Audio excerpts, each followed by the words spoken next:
A little while ago, I posted a magic camp guide for soloing solak, and today I'm going to be doing something similar, but today we're going to be doing solo solak with melee camp. If you find today's guide helpful, consider subscribing to the channel, commenting down below, liking the video, all of that YouTube stuff. But without any further yapping, let's get into this guide. So for soloing solak with melee camp, there have been a few methods that have popped up. One is using a blood reaver in more traditional rotations in order to get kind of a sort of poison build going on, which can be pretty effective with bleeds and the whip and a bunch of other things like that. I've seen other builds that still use straightforward rotations, but they use Ripper Demon spam in order to deal with the lack of damage. But today I'm not going to do either of those because I love the improv of dealing with crits, so I'm going to be running a Calg Demon and everything else in order to get as much crit chance as possible in order to do a lot of damage.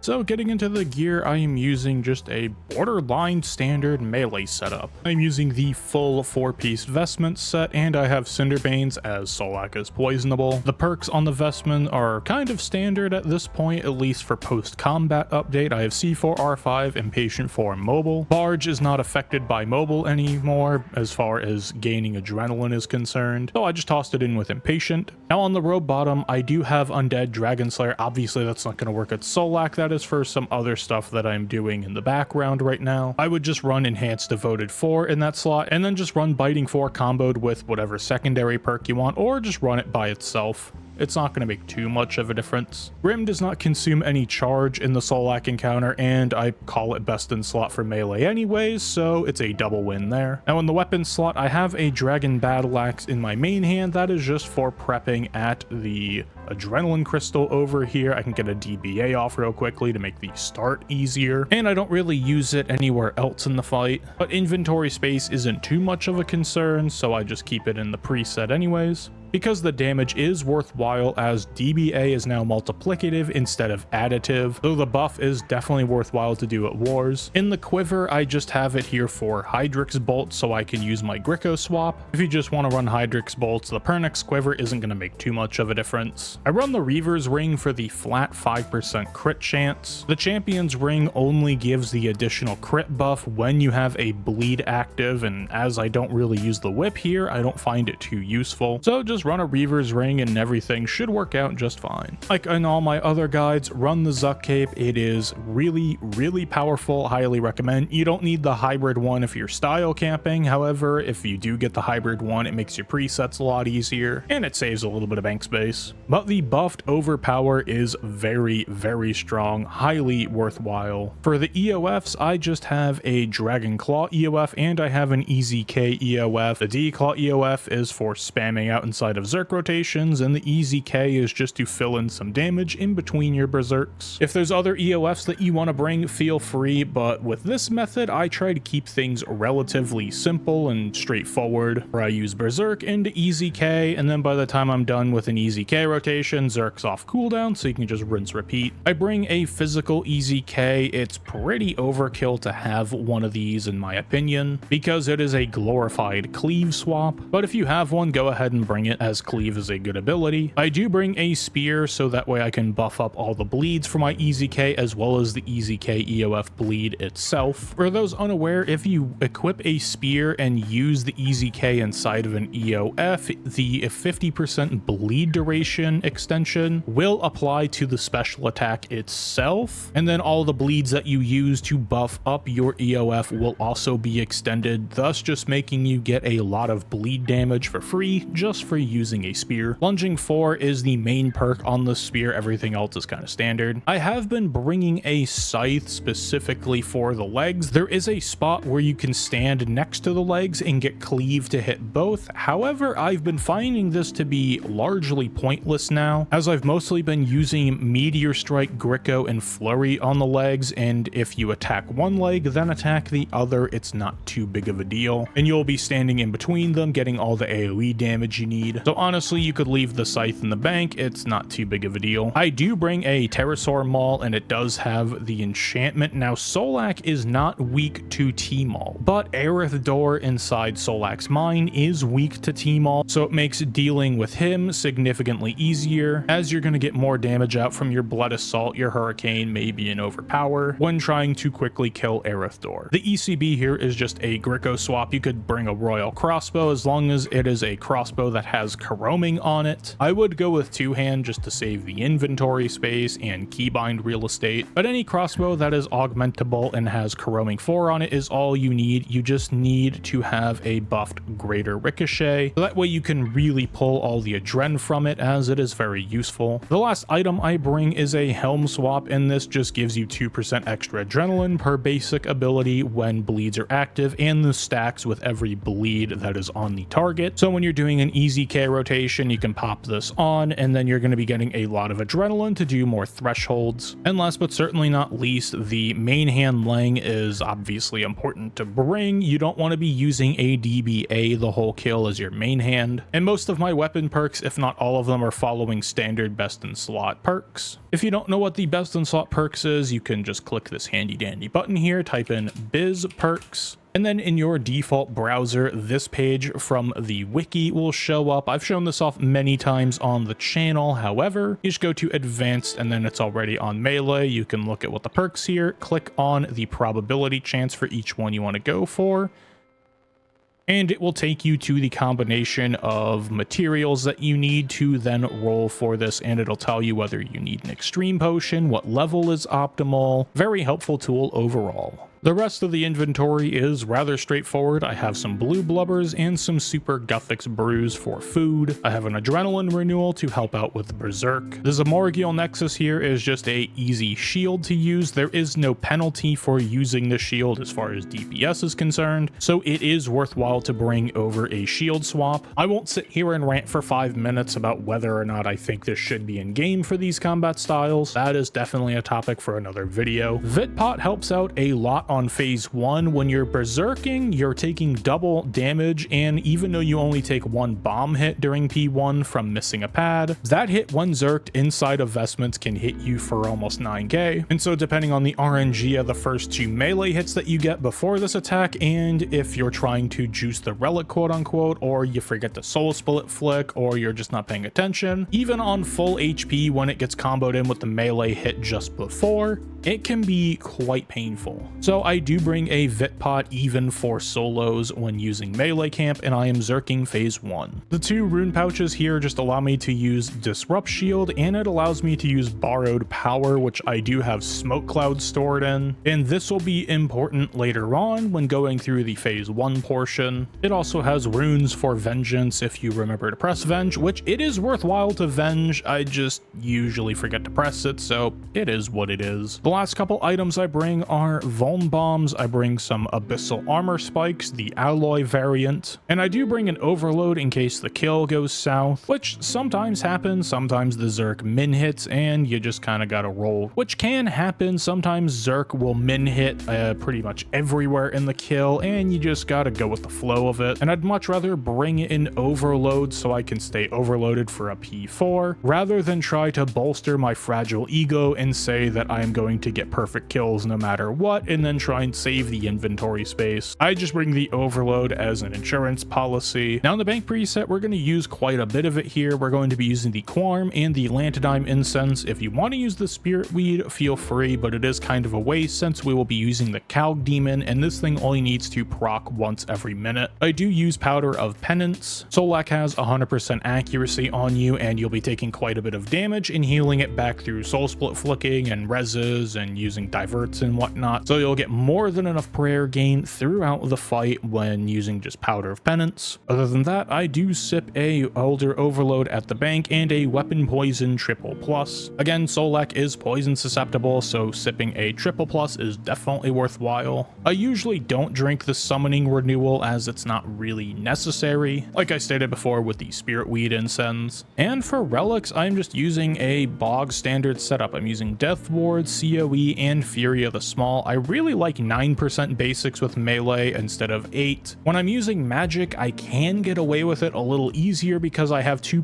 adrenaline coming every other ability from auto attacks. So in theory, 4 ticking will balance out not bringing Fury of the Small. But with melee, we don't really have that, so I just run FOTS. There are people who run Zerk Fury, and I've done it before at other places just fine. So if you want to run Zerk Fury with something like Font of Life, go ahead. I like to keep it simple with Death Ward, as I do spend quite a bit of time just above half HP, and then when you get knocked below half HP, this will take into effect that drop and start applying the damage reduction accordingly. Overall, I find Death Ward very helpful at Solak specifically. And as always, I do Bonfire over at the Wars Fire Pit over there, and I do use an Ogre Thermal Flask just for that extra HP value. Now with all that yapping out of the way about the gear and whatnot, let's actually get into an example kill. Alrighty, I have the preset loaded up and ready to go. Go ahead and grab an aura here. I'll just use Berserker. If you are getting clapped a little bit, you can use Majora, but we'll just send it.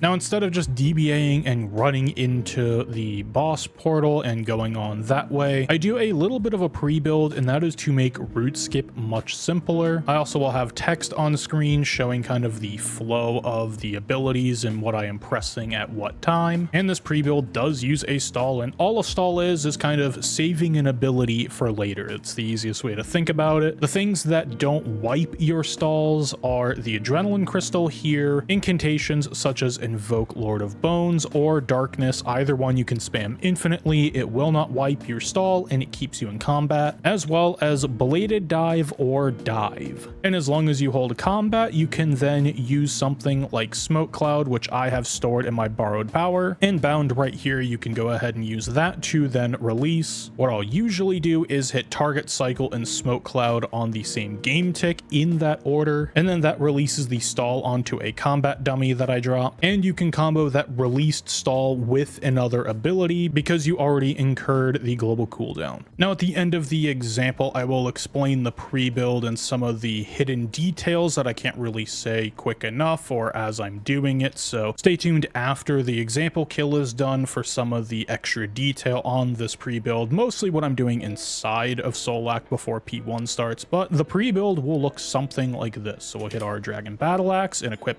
our 2-hand crossbow, build up some adrenaline, and then click this close dummy here and hit Incendiary Shot. That will stall it, and then click on the Adrenaline Crystal again to get some adrenaline.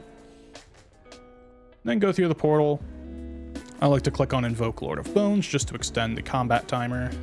Dive, drop the dummy and release with a natty, piercing shot into a Greco, anticipate, toss a Vuln Bomb and Zerk, quick start, and then barge with a target cycle, bleed the assault, and then Chaos Roar into a couple D-Claws, and you're just going to D-Claw spam basically until that natty timer is done. Use another couple abilities. Don't forget your Vit Pot, maybe a Lang Spec into a Overpower, and then a little bit of a Destroy action.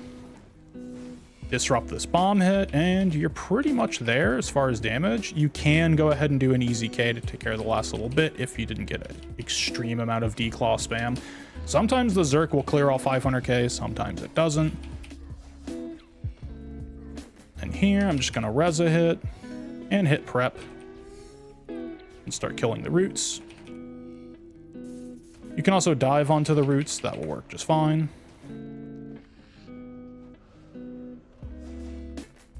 And just kill these with basic abilities, diving between each. Works out pretty nicely. I'm just going to grab another. Oh, it was 106. Probably shouldn't have rezzed. And here you do have a bit of time. You can go ahead and kill these if you want.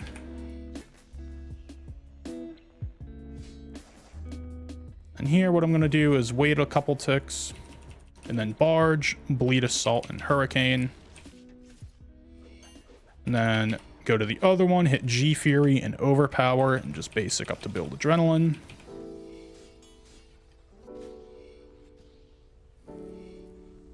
And here what I'll do is kind of run over, attack this one, go to the other one, and then hit Meteor Strike, and a Gricko, and then I'll hit Flurry, Anticipate, and Zerk. If that other leg is not dead, you can go ahead and barge that leg and then dive over to then just Bleed Assault on the core here. And I just Bleed Assault and Overpower, and it's pretty much dead. 125k with a current Zerk, and current power creep is not much at all. And I just run over here, Hurricane this one. Usually it dies, sometimes it doesn't. And then I'll kill this one with some basics.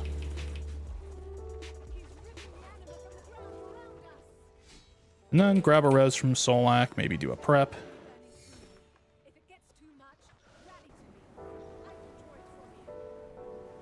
Res and prep will save you a lot of eating food at this place, that's for sure.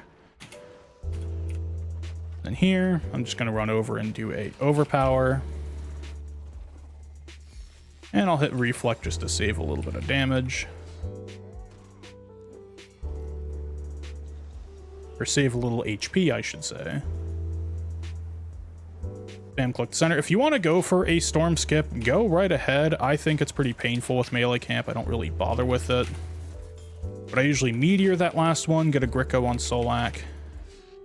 Then use a Res, a Zerk, and then just go for a Zerk rotation here.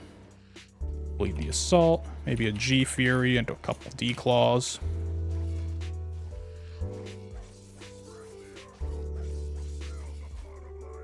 Go for the Overpower, hit a Lang Spec. And then just be careful of the bomb locations. You can kind of run away, stall abilities, and let them release as you run back in. And then after that, you can go ahead and Chaos Roar. And then easy K-Spec. And just get some bleeds out. Again, just be careful of bombs. Don't forget to toss on your helm. There's one under him, so I'm going to hit abilities I run in. And you can also use Frag Shot here to get the 5th bleed very easily. And then here what I like to do is res the first bomb. Then put up the little dome and hit a Reflect and just do some thresholds.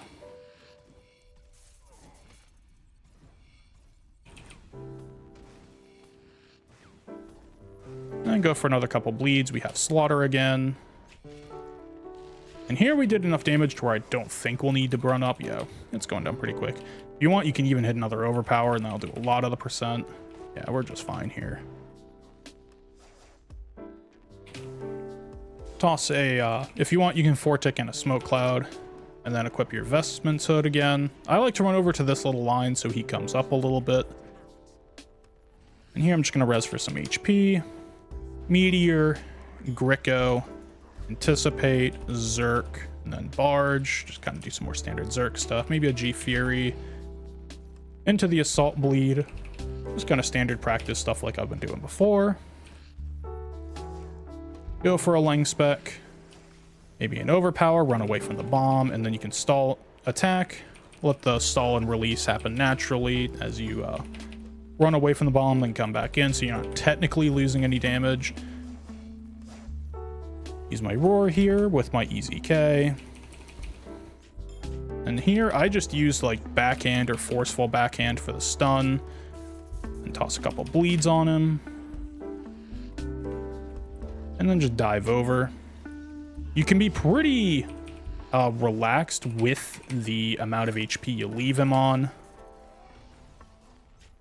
Because melee can do a lot of damage on P4. As long as you're under, I'd say 270 to 260, you're going to be just fine. So I'm going to hit one ability, equip my team all, and Barge, Assault, Hurricane. Oh, I did bleed the Assault, okay. Then if you want, you can go for another Overpower. And that's him dead. Drop the dummy and just build a Dren here. Meteor, Gricko, all that good stuff.